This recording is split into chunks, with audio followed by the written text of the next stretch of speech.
Hey everybody, thanks for watching our YouTube channel. We're constantly updating it with new content and never seen before content. So if you want to get the latest from Harvest, hit the subscribe button. So here now, John is in heaven.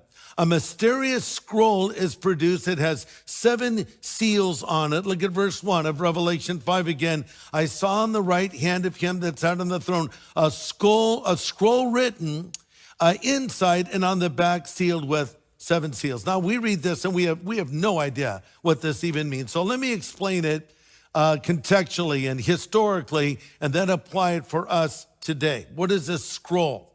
Well, back in those days, important documents were written down on paper and rolled up in what we would call a scroll. This was something that was used back in this day to record wills, for instance. The will of the Roman emperors Vespasian and Caesar Augustus were on scrolls sealed with 7 seals. So what that means is you'd open up this paper, this parchment, you would write down something, you'd roll it, and you would put a wax seal and imprint it with an insignia. Then you would write something else, roll that up, put the seal on it again, roll it a little more, put another seal on it. So when you were opening this document, you would open it and break one seal, read a portion of it, then break another seal, read a little more of it, and break the other seal. So this was reserved for the most important documents. So this is sort of be like having an encryption key to a highly classified document today. So it was a 7-sealed title deed. So what was it?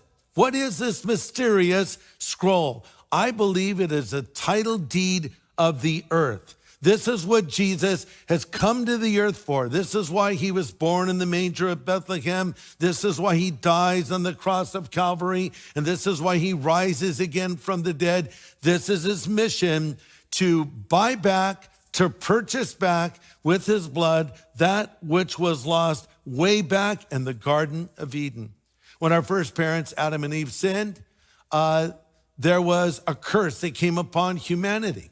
And we lost paradise, and all of the effects of sin came into the human race. For instance, if Adam and Eve had not sinned, we would have never grown old. If Adam and Eve had not sinned, we would never die. If Adam and Eve had not sinned, I would have hair right now, right? So the idea is simply this, that we lost something great in the garden. Jesus has come to purchase it back again. But there's only one way it can be done. And that is if he comes as a lamb to be slain, if he will die for the sin of the world. You know, the devil actually offered him a hack on this, a shortcut. You remember when Christ was beginning his earthly ministry, the devil took him out in the desert, and we read that he showed him all the kingdoms of the world, which is kind of amazing to think about, like all the kingdoms of the world. What did he actually see? All these kingdoms, maybe of that moment, of the present, of the future. And the devil said, all this is mine, and I can give it to whomever I want to give it to. And if you will now worship me, I'll give it to you. Like, wow. First of all, if that was not true, Jesus would have corrected him and said, it's not yours. You can't give it to whomever you choose. But in fact, Christ did not disagree with this statement because it was true. The devil is called the father of lies, but in this particular instance, he's telling the truth. The Bible describes him as the God of this world, the prince of the power of the air, who effectively has the title deed of the earth prior to this event. But now he's saying to Jesus, I know what you're here for. I know you want this, and I'll give it to you on a silver platter. All you have to do is give me the momentary pleasure of worship. And Jesus, of course, says, it is written, you shall worship the Lord God, in him only shall you serve. So Jesus knew the only way to reach this objective was by going to the cross. And so when he hangs on the cross of Calvary, and he uses one word, tetelestai, which is translated, it is finished, that's what he was effectively saying. Finished is a stronghold on humanity. Finished was a miserable bondage that people are held by because of Satan. And finished was Satan's possession of the title deed of the planet Earth. The party's over, and the devil knows it. So back to our heavenly scene. The angel holds out a scroll. It says, who is worthy to open the scroll?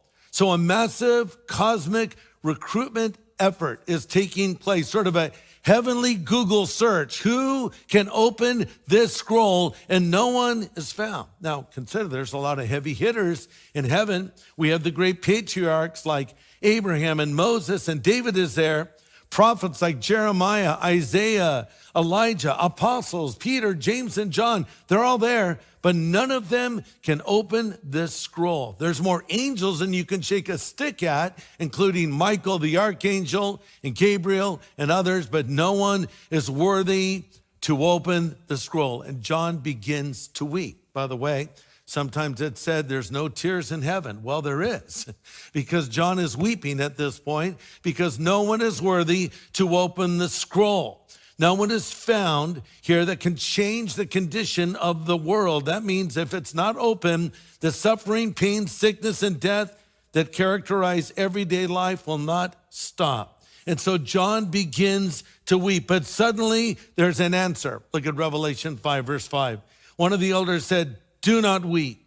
Behold, the Lion of the tribe of Judah, the root of David, has prevailed to open the scroll and loose the seals." Do I have to tell you who this is?